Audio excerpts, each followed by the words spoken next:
बिस्मिल्लाहिर्रहमानिर्रहीम। अज़ीज़ तलबा व तलबात, मैं उम्मीद करता हूँ आप सब लोग खैरियत से होंगे। हमारा डिस्कशन फार्माकोलॉजी के हवाले से है।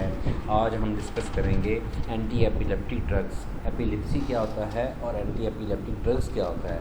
बेसिकली एंटी एपिलेप्टिक ड्रग्स की जब हम बात करते हैं तो the term anti convulsant is applied to a drug use for the treatment of epileptic seizures.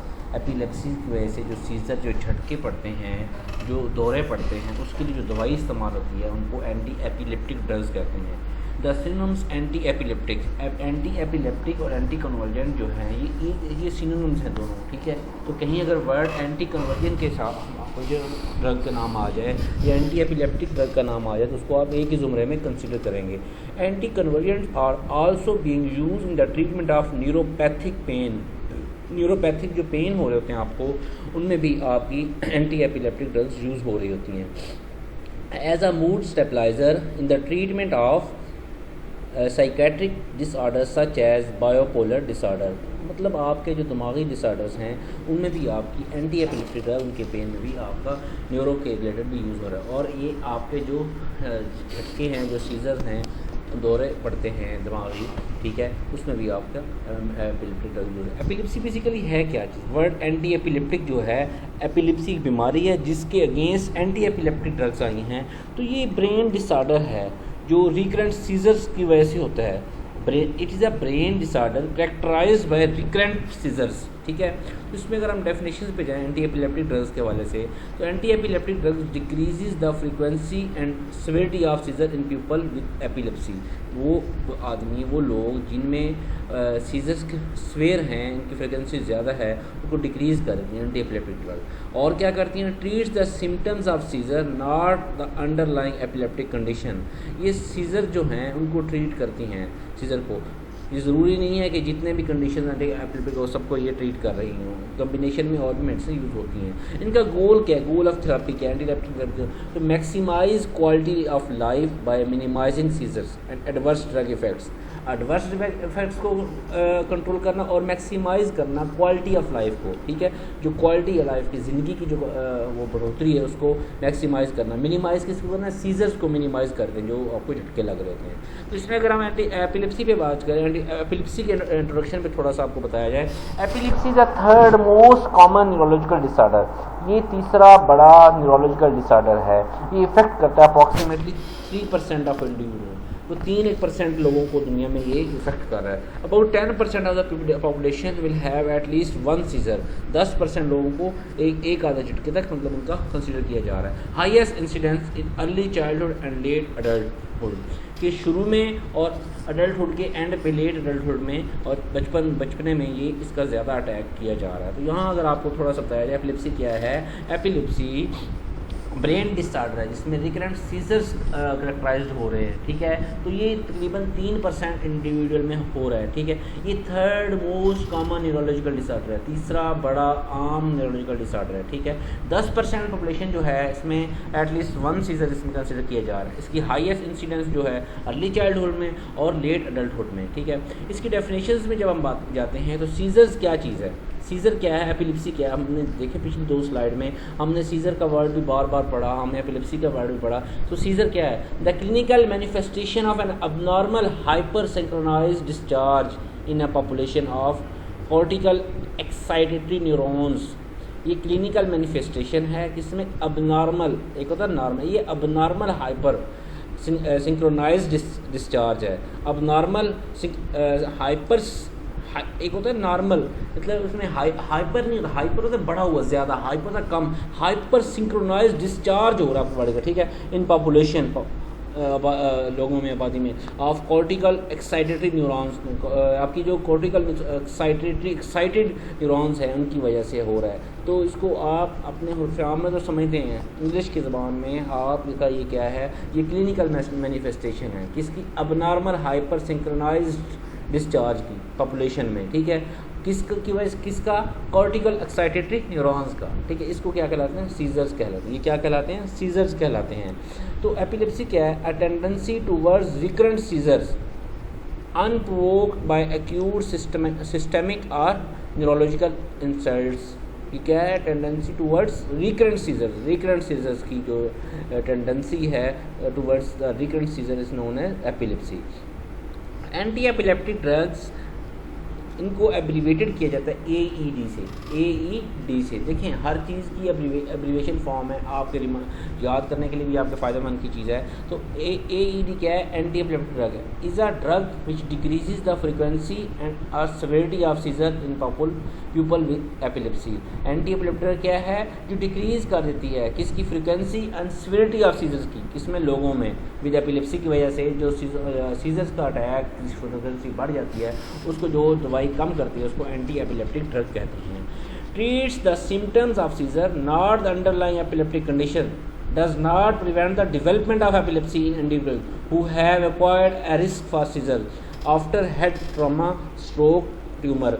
Mean to say इसमें ये कहा जा रहा है कि ये जो एंटी एपिलेप्टिक ड्रग हैं ये आपके सीजर्स को ट्रीट करती हैं, ये सीजर्स के अटैक को, सीजर्स की बढ़ोतरी को, सीजर के बाद ज़्यादा आने को कंट्रोल करती हैं, ना कि ये पूरी एपिलेप्सी को, उसमें खुदा न खास्ता हेड इंजरी, हेड ट्रामा वगैरह का कोई हो रहा है तो उसको एंटी एपिलेप्टिक ड्रग ट्रीट नहीं करती। ये चीज़ आपको अंडरस्टैंडिंग होनी चाहिए कि एपिलेप्सी में जो ड्रग एंटी एपिलेप्टिक ड्रग हैं ये सीजर्स को कंट्रोल करती हैं। गोल ऑफ थेरेपी क्या है, जिसे हमने अभी पीछे देखा है, to maximise quality of life by eliminating seizure की क्वालिटी, ज़िंदगी की क्वालिटी को कैसे, जब झटके अब आपके जब वो नहीं होंगे तो आपकी ज़िंदगी की क्वालिटी बढ़ जाएगी, एलिमिनेट कर दे सीजर को, और diminish seizure frequency while minimise adverse drug effects, adverse drug को मिनिमाइज किया जाता है। इसका मैकेनिज्म कैसे है, एंटी एपिलेप्टिक ड्रग का मैकेनिज्म किस तरह, ये किस तरह ट्रीट की जा रही है। Enhancement of GABA mediated inhibition, enhancement of GABA mediated inhibition can be produced many different ways involving either direct action on GABA receptor, chloride channel complex, or action on the reuptake or metabolism of GABA। GABA क्या है, gamma मोनोब्यूटारिक acid, और इसका एक effect तो GABA पे आ गया, किस पे आ गया, GABA पे आ गया। GABA का enhancement of GABA mediated inhibition can be produced in many different ways, ठीक है, जिसमें आप इन्वॉल्विंग इधर direct action on GABA receptor, direct action हो रहा है क्लोराइड चैनल कम्प्लेक्स पे, और एक्शन ऑन द रीअपटेक और मेटाबॉलिज्म ऑफ गाबा, ठीक है। और सेकेंडली क्या हो रहा है, इसमें इनहिबिट कर रहे हैं NDMA रिसेप्टर्स। NDMA रिसेप्टर्स कौन से होते हैं, एन मिथाइल डी एस्पार्टेट, कौन से, N methyl D aspartate, N methyl D aspartate, MDA receptors को भी ये इनहिबिट करते हैं और प्रोलॉन्ग कर देते हैं inactive state of ion channel by mutation, prolong कर देते हैं inactive state of ion channel by mutation. इसमें अगर हम इसकी क्लास पे बात करें, इसकी डिवीजन पे बात करें, आपकी क्लासिफिकेशन पे बात करें, तो इसको हमने मेनली तो दो क्लासेस में डिवाइड किया हुआ है। एक तो drug use in partial seizure और जनरलाइज टॉक्सिकोलॉनिक सीजर में, ठीक है, जिसमें आपके नोट्सों के हवाले से आपकी हाइडेंटॉइन, फेनाटाइन, जिसमें फेनाटाइन और मेफेंटाइन आ रहा है, ठीक है, इसमें आपकी इम्यूनो आपकी आ रही हैं, जिसमें आपने बारबिचुरेट्स आ रहे हैं, बेंजोडायज़ेपिन्स आ रही हैं, इसमें आपके बारबिचुरेट्स में फिनोबार्बिटोन आ रहा है, मिथाइल फिनोबार्बिटोन आ रहा है, और आपकी बेंजोडायज़ेपिन में डायज़ेपैम और लोराज़ेपैम आ रहा है। ये आपकी क्लास है। अगर हम बात करें drugs use in generalise seizure other than tonic clonic seizure में, तो उसमें आपकी सक्सिनामाइड्स आ रहे हैं, ठीक है, जिसमें आपका साल्ट है एथोसक्सामाइड और मेथोसक्सामाइड, मेथोसक्सामाइड और एथोसक्सामाइड साल्ट आ रहा है और सक्सिनामाइड में आ रहा है। अगर आप इसका ऑक्साजोलिडानोन्स की बात करें, उसमें ट्राईमेथाडोन और पैरामेथाडोन की बात हो रही है। इसमें क्या हो रहा है, ऑक्साजोलिडानोन्स में आपकी ट्राईमेथाडोन और पैरामेथाडोन की बात हो रही है। अगर हम वेलप्रोएट्स की बात करें तो इसमें वेलप्रोइक एसिड और सोडियम वेलप्रोएट की बात हो रही है। अगर हम बेंजोडायज़ेपिन्स की बात करें, डायज़ेपैम, क्लोनाज़ेपैम और क्लोबाज़ेपैम की बात करें, तो उसमें आपकी बेंजोडायज़ेपिन की साल्ट्स इंडिकेट कर रहे हैं। सल्फोनामाइड डेरिवेटिव्स में बात करें तो एसीटाजोलामाइड, आपका सल्फोनामाइड डेरिवेटिव में बात हो रही है। अगर ये आपके नोट्सों के हवाले से था। अगर आपके स्लाइड्स में देखें तो फर्स्ट ऑफ ऑल हमने इनको 4 क्लासेस में 4 हिस्सों में डिवाइड कर दिए, जिसमें एंजाइम इंड्यूसिंग ड्रग्स हैं, ठीक है, एंजाइम इनहिबिटिंग ड्रग्स हैं, डिक्रीज सीरम कंसंट्रेशन है, इंक्रीज सीरम कंसंट्रेशन है। एंजाइम इंड्यूसिंग ड्रग में आपकी कार्बाज़ेपैम आ रही है, फिनोबार्बिटॉल आ रहा है, एथोसक्सामाइड आ रहा है, फिनोटाइन आ रहा है, ठीक है। इसी तरह आपकी इनहिबिटिंग ड्रग्स में वेलप्रोएट आ रहा है, ठीक है, फेल्बामेट आ रहा है, ठीक है। इसके बाद स्टाइरिपेंट्रोल आ रहा है आपका, ऑक्सा कार्बाइजेपिन आ रहा है, ठीक है। जबकि आपकी डिक्रीज सीरम और इंक्रीज सीरम में आपके अदर एंजाइम इंड्यूसर्स वालप्रोएट, ठीक है, और आपका निमोट्रेगिन और टायागाबिन आ रहा है, ठीक है। और जबकि आपकी इंक्रीज जो कर रही हैं उसमें अदर एंजाइम इनहिबिटर में कार्बाजिपैम आ रहा है और आपका लकोसामाइड आ रहा है, लकोसामाइड इथोसक्सामाइड आ रहा है, ठीक है। इसमें आपका फिनोबार्बिटॉल और फिनोटाइल आपकी क्लास ऑफ ड्रग आ रही है, आपकी साल्ट्स आ रहे हैं इसमें, ठीक है। अगर हम इसको मज़ीद समराइज़ करें आपकी इसकी क्लासिफिकेशन को, क्योंकि ये थोड़ी सी आपकी डिफ़िकल्ट क्लासिफिकेशन थी, तो इसमें आप इसको यूँ देख सकते हैं कि एक्शन ऑन आयन चैनल्स पे, ion channel, sodium channel, ion channel कौन से, सोडियम और कैल्शियम आपके क्या है, आयन है। तो वो ड्रग्स जो आपके आयन चैनल पे एक्शन शो करती हैं उसमें फिनिटाइन, ठीक है, कार्बामेजिपिन, ठीक है, आपकी लिमोट्रेगिन, ठीक है, टोपिरामाइड और वेल्प्रोइक एसिड आपकी सोडियम चैनल पे इफेक्ट कर रही है।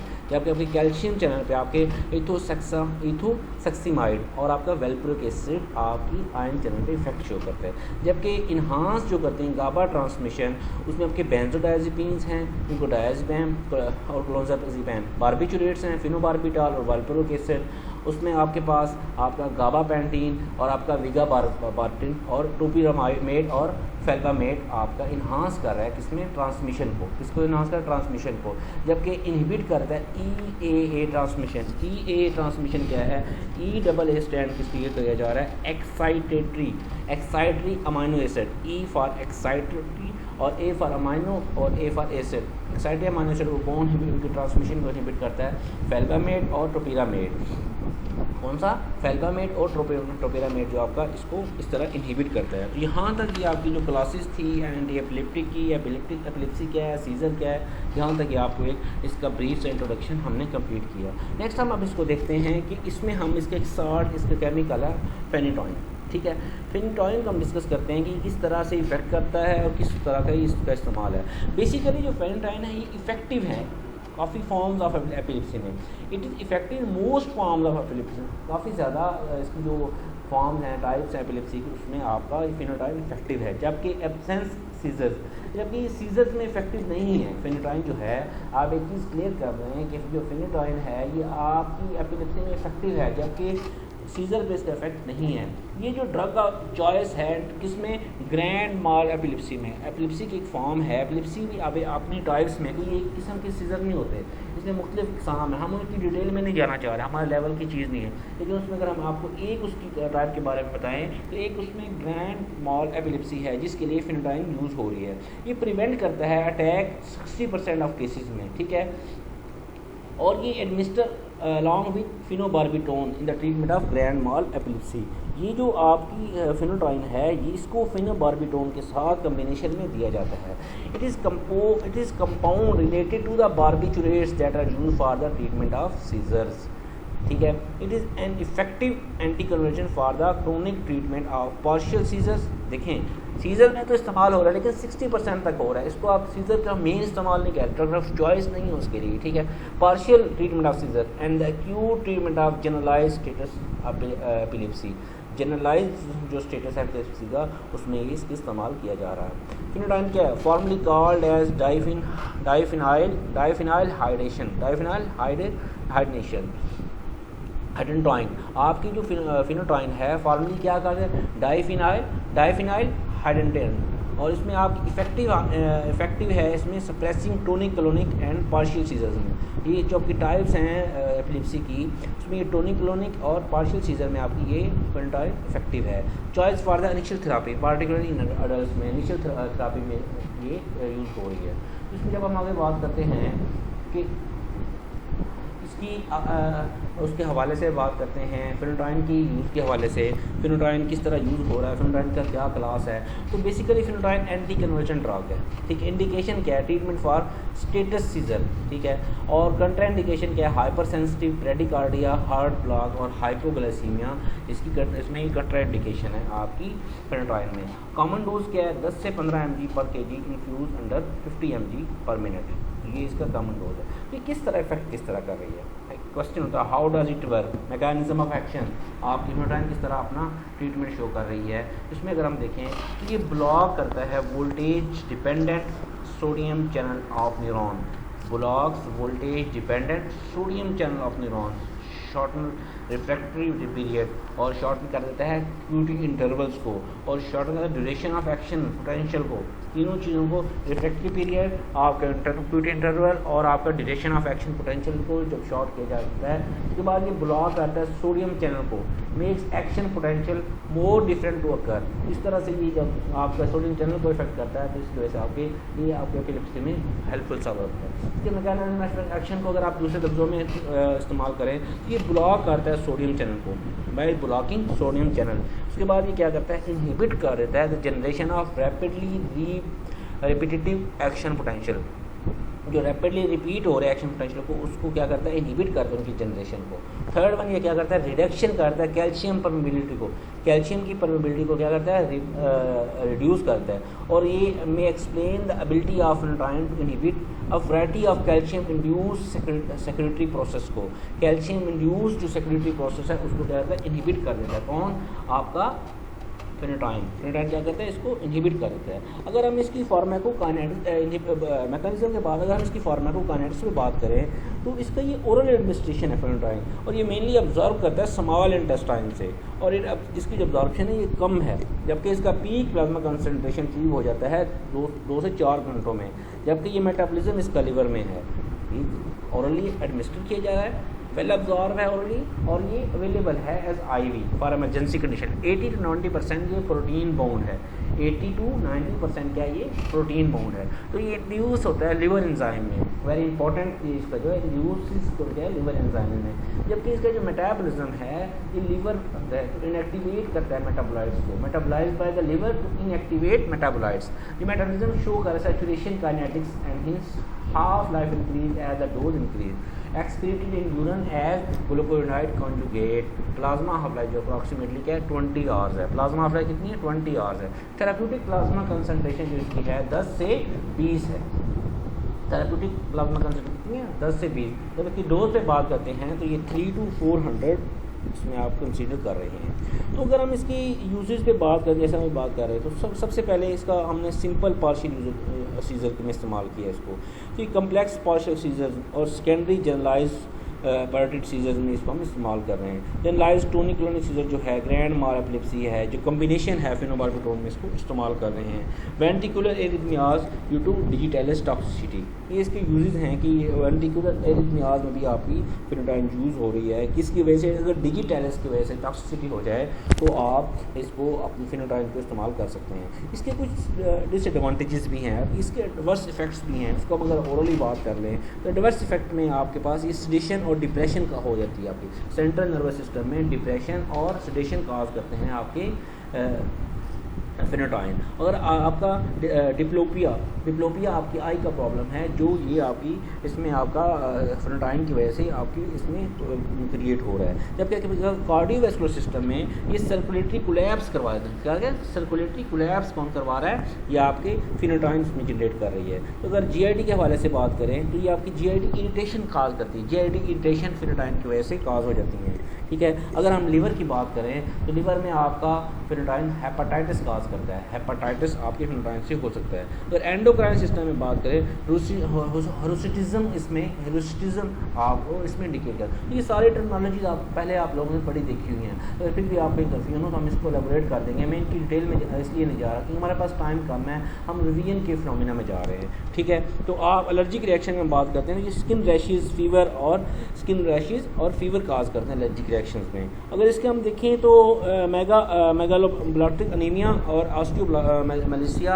ये आपका इसकी अदर एडवर्स इफेक्ट में कंसीडर किया जा रहा है। तो अगर इसकी कंट्राइंडिकेशन की बात करें किसकी, फेनोटाइन की, तो ये लिवर डिजीज़ जो है, लिवर डिजीज़ एब्सेंस सीजर, और इसमें कंट्राइंडिकेटेड है। एपिलेप्सी ड्यू टू फीवर, अगर फीवर की वजह से एपिलेप्सी हो रही है तो इसमें भी ये आपके फेनोटाइन कंट्राइंडिकेटेड है। दो चीज़ें याद रखें, अगर लिवर डिजीज़ है जिसमें एब्सेंस सीजर एब्सेंस हैं तो उसमें भी आपकी कंट्राइंडिकेटेड है, और अगर एपिलेप्सी है फीवर की वजह से उसमें भी आपकी आपकी फेनोटाइन कंट्राइंडिकेटेड है।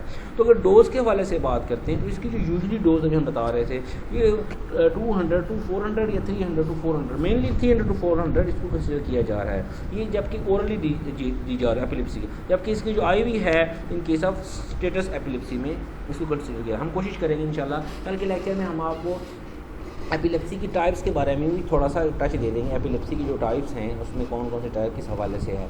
तो इसमें आज के लेक्चर में अगर हम इसको कंक्लूड करें आपके साथ तो हमने इसमें आपको बताया कि एपिलेप्सी क्या चीज़ है। एपिलेप्सी क्या है? एपिलेप्सी रिकरेंट सीजर्स को एपिलेप्सी कहते हैं। जो अगर आप किसी ऐसी बीमारी, दिमाग की ऐसी बीमारी जिसमें रिकरेंट सीजर हो रहे हैं तो वो इस ज़ुमरे में आते हैं, एपिलेप्सी के ज़ुमरे में आते हैं। अगर हम एंटी एपिलेप्टिक ड्रग पे बात करें तो वो ड्रग जो यूज़ होती हैं एपिलेप्सी के लिए वो क्या कहलाती हैं? एंटी एपिलेप्टिक ड्रग होती हैं। तो अगर आप इसकी क्लासिफिकेशन की बात करें तो मेनली हमने इसको 2 क्लासेस में डिवाइड किया आपके नोटिस के हवाले से।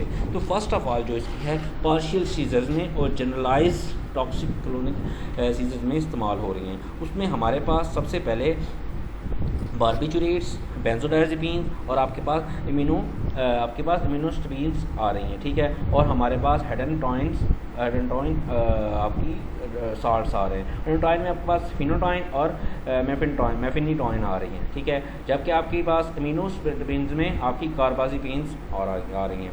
जबकि आपके पास बारबिचुरेट्स की जब हम बात करते हैं फिनोबारबिटोन और मिथाइल एफिनोबारबिटोन आपके पास इंडिकेट की जा रही हैं। जबकि बेंजोडायज़ेपिन जब हम बात करते हैं उसमें डायज़ेपैम और लोराज़ेपैम आपकी इंक्लूड होती हैं। जबकि इसकी जो दूसरी क्लास है उसमें जब हम बात करते हैं तो इसमें ड्रग्स यूज होते हैं जनरलाइज सीजर में other than tonic clonic scissor. तो उसमें हम आपके पास सक्सिनामाइड्स आ रही हैं, ठीक है, जिसमें इथोसक्सामाइड और मिथासक्सामाइड आपके पास कंसीडर किए जा रहे हैं। ऑक्साजोलिडीन डायोन्स में आपके पास ट्राईमेथाडोन और पैरामेथाडोन कंसीडर किए जा रहे हैं। और वालप्रोएट में आपके पास वेलप्रोइक एसिड और सोडियम वेलप्रोएट कंसीडर की जा रही हैं। जबकि आपके पास बेंजोडायज़ेपिन में डायज़ेपैम, क्लोनाज़ेपैम और क्लोबाज़ेपैम आपका कंक्लूड किए जा रहे हैं। जबकि आपके पास सल्फोनामाइड डेरिवेटिव्स में आपका सीटाजोलामाइड आपकी इसमें एंटी एपिलेप्टिक ड्रग की क्लास में आपकी कंसीडर की जा रही है। तो अगर हमने इसकी जो साल्ट्स को रिवाइज करें आपके पास तो फिनोटाइन जो है आपकी इफेक्टिव यूज़ है एपिलेप्सी में। तो इसका हमने मेनली आपको ये बताया कि ये सीज़र में इसका कम इस्तेमाल है, सीज़र में इस्तेमाल में कम है, 60% इसका इस्तेमाल सीज़र में आ रहा है। जबकि ये जो आपकी डिजीज़ है ग्रैंड माल एपिलेप्सी की जो टाइप है उसमें इसको फिनोबारबिटोन के साथ कम्बिनेशन में ट्रीट किया जाता है। अगर हम इसकी फार्माकोकाइनेटिक्स पे बात करते हैं तो फार्माकोकाइनेटिक्स के हवाले से ये ओरली एडमिनिस्टर है और लिवर में ये मेटाबोलाइज हो रही है, आपके लिवर में ये मेटाबोलाइज है। जबकि इसकी जो अब्जॉर्प्शन है वो स्लो है, जबकि इसका पीक प्लाज्मा कंसनट्रेशन जो है वो किसमें 2 से 4 घंटे में अचीव किया जा रहा है। इसके अगर यूजेस पे हमने जब से बात की तो ये सीजर्स के हवाले के साथ सीजर के साथ साथ ये एरिथमियाज वेंटिकुलर एरिथमिया में भी आपकी फिनोटाइन यूज़ हो रही है। जब हमने इसके एडवर्स इफेक्ट पे बात की तो एडवर्स इफेक्ट में आपके पास ये सेंट्रल नर्वस सिस्टम, आपकी आई, आपके कार्डियोवैस्कुलर सिस्टम, आपकी गैस्ट्रोइंटेस्टाइनल सिस्टम, आपके लिवर, आपकी एंडोक्राइन सिस्टम और आपके एलर्जिक रिएक्शन में आपका इसमें कंसीडर की जा रही है, इसमें ये ऐड की जाती है। तो उसमें मुख्तलिफ किस्म के जो आपके प्रॉब्लम हैं, डिप्रेशन वगैरह आपकी आ रही है, आपकी आई के प्रॉब्लम है, आपके सर्कुलेटरी कोलैप्स आ रहे हैं, ठीक है, GI इरिटेशन हो रही है, हेपेटाइटिस अगर हो रहा है, इसमें एंडोक्राइन सिस्टम में आपके प्रॉब्लम अगर आ रहे हैं, allergic reaction of skin rashes वगैरह जो होते हैं, तो ये सारे अगर हम फिनोटाइन यूज़ कर रहे हैं उसके दौरान अगर आपको ये बीमारियाँ ये प्रॉब्लम आ रहे हैं तो आपको आपके ज़हन में फ़ौरन इसकी जस्टिफिकेशन होनी चाहिए कि मैं ये फिनोटाइन यूज़ कर रहा हूँ, इसकी वजह से मुझे ये प्रॉब्लम आ सकती है, ठीक है। जब हमने इसकी अभी आपको कंट्राइंडिकेशन बताए हैं तो लीवर डिजीज़ एब्सेंस सीजर में और अगर आपको एपिलेप्सी हो रही है फीवर की वजह से तो उसमें ये कंट्राइंडिकेटेड है। तो जब हमने आपको इसकी डोज के हवाले से बात किया तो ये 3 to 400 mg इसको हम इसकी पर डे की डोज इस्तेमाल की जा रही है, 3 to 400 mg की। जबकि अगर हम इसकी बात करें इसकी ट्रीटमेंट आईवी के हवाले से तो ये स्टेटस एपिलेप्सी में एज आईवी भी इसकी कंसंट्रेशन की जा रही है। तो यहाँ तक ये हमारी इसके हवाले से जो एंटी एपिलेप्टिक ड्रग और एंटी एपिलेप्सी क्या चीज़ है उस तक वहाँ तक हमारी डिस्कशन कंप्लीट हुई। तो इस चैप्टर के हवाले से अगर मैं थोड़ा सा आपको प्रीवियसली रिवाइज कर दूँ तो हमने नारकोटिक्स को डिस्कस किया सेंट्रल नर्वस सिस्टम के हवाले से। एनर्जेसिक्स थे, एनर्जेसिक्स को हमने डिवाइड किया 2 क्लासेस में, नॉन नारकोटिक एनर्जेसिक और narcotic analgesic. Non narcotic analgesic कि हमने फर्दर डिवाइड करके उनको हमने स्टडी किया, और हमने जबकि नारकोटिक को फर्दर डिवाइड करके उसको हमने उसके साल्ट्स में उनको डिवाइड किया। हमने अगर आपको थोड़ा सा प्रीवियसली टच दें तो हम नारकोटिक एनाल्जेसिक में हमने आपको मॉर्फिन के बारे में, मॉर्फिन की कंट्राइंडिकेशन, उसके यूजेस और उसके मैकेनिज्म ऑफ एक्शन पे हमने आपसे डिस्कशन की। जबकि आपको नॉन नारकोटिक के हवाले से एस्प्रिन के हवाले से आपके साथ डिस्कशन किया, एस्प्रिन के मैकेनिज्म ऑफ एक्शन और उसके यूजेस के साथ। जबकि इसके साथ साथ हमने आपको पैरास्टामोल की भी डिस्कशन आपके साथ कंटिन्यू की। तो आज हमने एपिलिप्सी और एंटी एपिलेप्टिक ड्रग पे बात की है, उसमें आपको डिटेल में इसके बारे में बताया गया है। तो नेक्स्ट हम बात करेंगे एंटी डिप्रेसेंट ड्रग्स पे, एंटी डिप्रेसेंट ड्रग का मैकेनिज्म ऑफ एक्शन, उसकी क्लासिफिकेशन, उनके यूजेस, ठीक है। तो उसमें आपकी हिप्नोटिक्स और सेडेटिव की बात भी हम इसके साथ अटैच करेंगे। तो मैं उम्मीद करूँगा कि आप लोग इस लेक्चर्स को गौर से तवज्जो से सुनते होंगे, आप इनसे बेनिफिट हासिल करते होंगे। तो आप लोग इनको गौर से तवज्जो से सुने। अगर कहीं प्रॉब्लम आ रहा है तो आप लोग ज़रूर शेयर करें। अल्लाह हाफ़िज़।